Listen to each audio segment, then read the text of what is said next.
This video is brought to you by The Dojo, a budding community for martial artists and the people who love martial arts. This was my Chicago days, so I got into a lot of fights in China. This was before I moved back to China. This was in Chicago.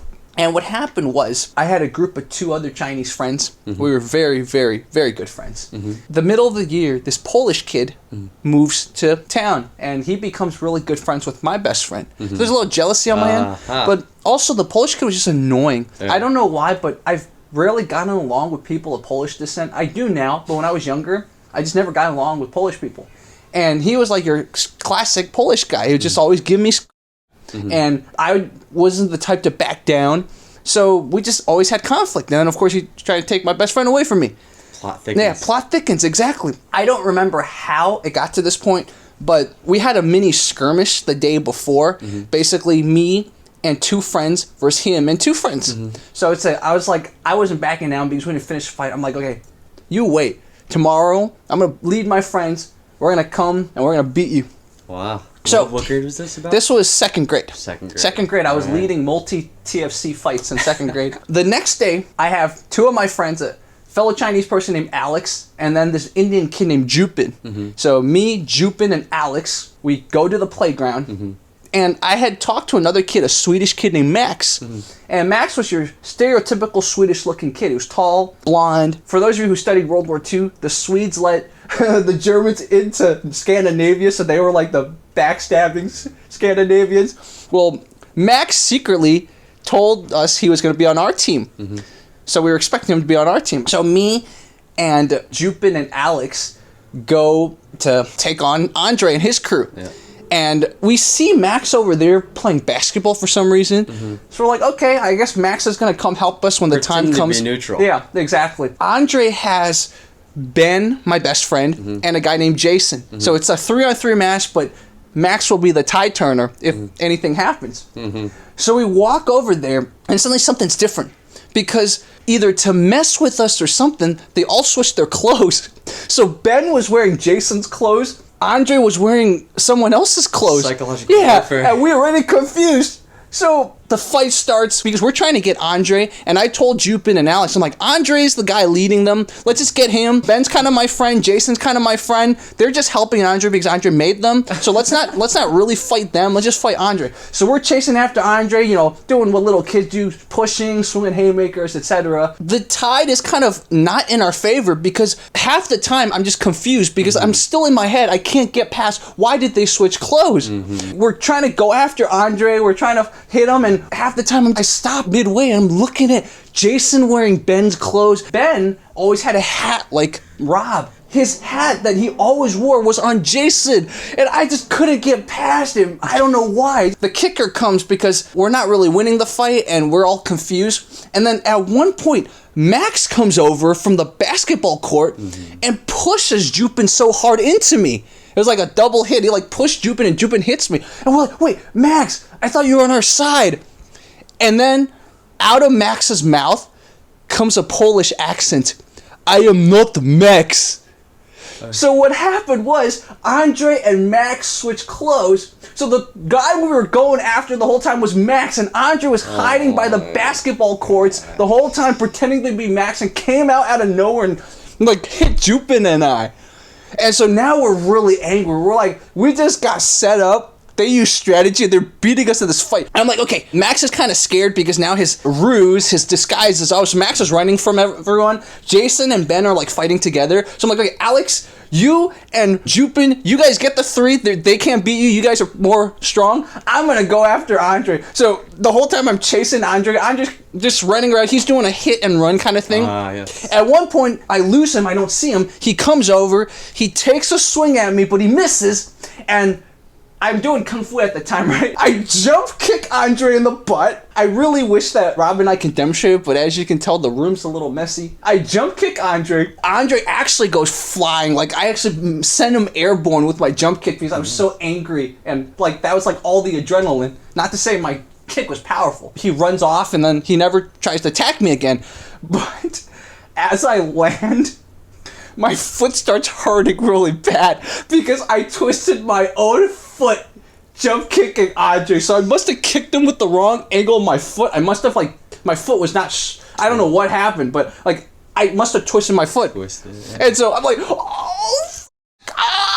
and I'm just like standing there for the next 3 minutes rubbing my feet. And then Max comes over. I'm like, Max, I know you're not going to attack me because you're not going to be able to fight me. Tell us, whose team are you on?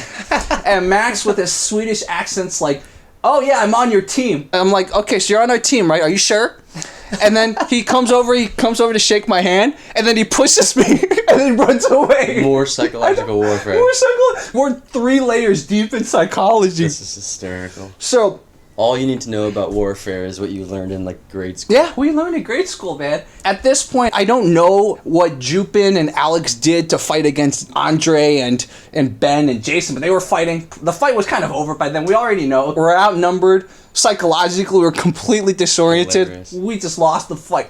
Did you ever figure out whose idea it was to switch the clothes? So a week later, Ben and I are still friends. We talked about the fight, and Ben's like, yeah, we were so scared of you because you're always the one starting fights. So I told Andre, I'm like, what if Jerry switches clothes with his buddies? Ben got the idea that I would be the one, like, planning all these, like, crazy deep psychological things. So he thought we were going to switch clothes. Apparently Jason heard it, and Jason said, oh yeah, then let's switch clothes too. They expected us to be much more competent than we were, and then they, by responding to our supposed competency, became really, really powerful.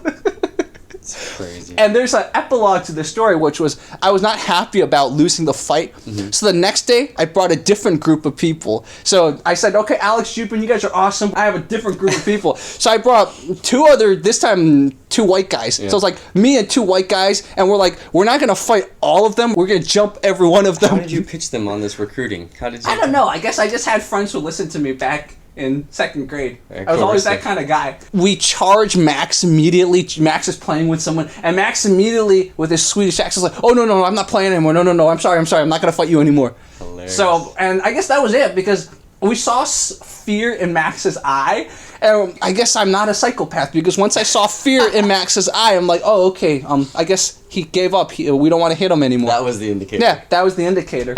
Lots of great lessons. Really mess with your opponent's psychology. Mm-hmm. I mean, Conor McGregor's amazing at that. Yeah. If you're going to jump kick someone, make sure to learn how to do it correctly. Mm-hmm. The only reason I jump kicked, this was before I learned the jump kicking. I've just seen other people do it, and just by reflex, I was so angry since I knew how to kick, I just jump kicked. Mm-hmm. But I never kicked a human at that point. Right, so I jump kicked, and of course you don't understand that the humans have different angles in their bodies and different bones, different places, and your feet have a million bones that could go different directions. So speaking about psychology, I was watching that documentary, What's My Name, on Muhammad Ali. You gotta see that. It's really good.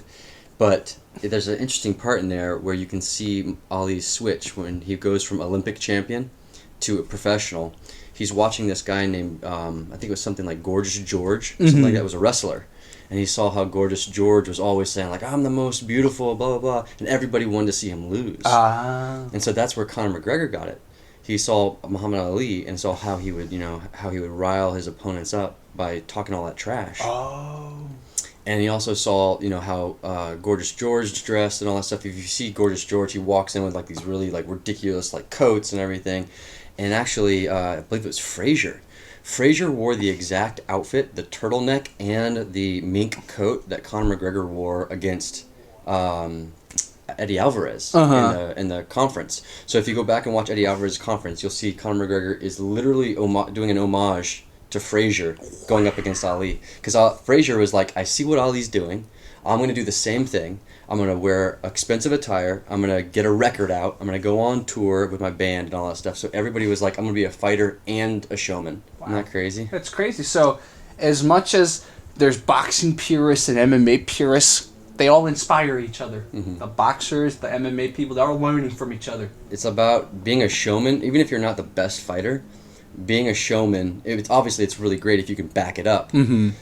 But people really want to get into the theatrics of it. Yeah. You know what I mean? The sort of like drama of it. And that's why I think Conor McGregor just blazed a lot of trails. He made a lot more money than any other previous MMA fighter because he embraced the drama of it. Yeah. And I'm sure he messed with a lot of opponents' heads. Mm-hmm. I'm sure many of those fighters another day could have beaten Conor, but they just their heads were screwed with. Yeah. I mean, if you look at Duffy was one of those guys early on before Diaz got his rear naked choke on McGregor. Duffy did the same thing, I believe. I believe he's rear naked. So he exposed his ground game weakness early on. Now, of course, McGregor's put a lot of time into it by now. I think he's almost. I know he's a brown belt, possibly. Pretty sure he's a brown belt right now. So, but I think he's one of those guys where he'll dedicate a lot of time to his weaknesses to try and see if he can elevate it to his other strengths, you know.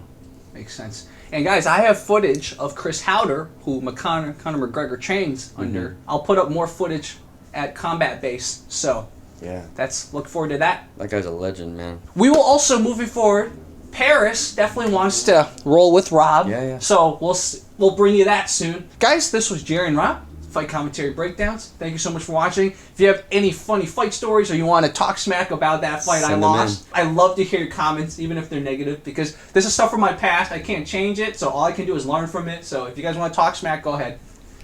But if you're going to start a 3-on-4, don't get tripped up by their psychology. And be on the winning side. Don't be on the side that has the fewer people, because that's what happened to us.